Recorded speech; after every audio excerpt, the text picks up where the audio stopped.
उत्तराखंड के सीमांत गांव क्षेत्रों के प्रथम गांव में रहने वाले भोटिया जनजाति के लोगों ने सरकार को एक पत्र लिखा है। जी हां, ये पत्र जो कि काफी वायरल हो रहा है।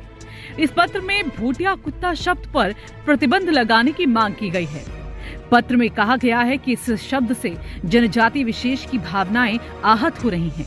कुछ लोग इस शब्द का प्रयोग जनजाति विशेष के लोगों का अपमान करने के लिए भी करते हैं।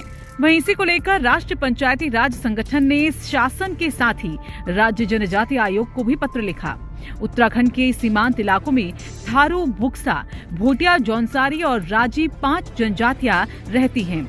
इनमें एक जातिया भोटिया समुदाय से है। भोटिया जनजाति भारत के नेपाल तिब्बत सीमा पर रहती है। पूर्व में जब सीमा पर भारत और तिब्बत के बीच व्यापार होता था तो इसमें भोटिया जनजाति के लोग प्रमुख तौर पर शामिल होते थे। भोटिया जनजाति के लोग हजारों की संख्या में भेड़ बकरियां पालते हैं, जो उनके जीवन यापन का एक मुख्य साधन होता है। वहीं इन्हीं भेड़ बकरियों की बाघ, भालू और अन्य जंगली जानवरों से सुरक्षा के उद्देश्य से बड़े आकार का कुत्ता पाला जाता था, जो उच्च हिमालयी इलाकों में रात दिन भेड़ बकरियों के साथ रहता था। ये कुत्ता भेड़ बकरियों की ही नहीं बल्कि भोटिया समुदाय के घर, सामान और उनकी भी रक्षा करता था।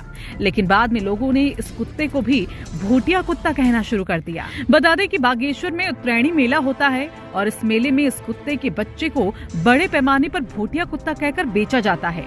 लोग जोर जोर से भोटिया कुत्ते का बच्चा बोलकर ग्राहक को इसे बेचते हैं।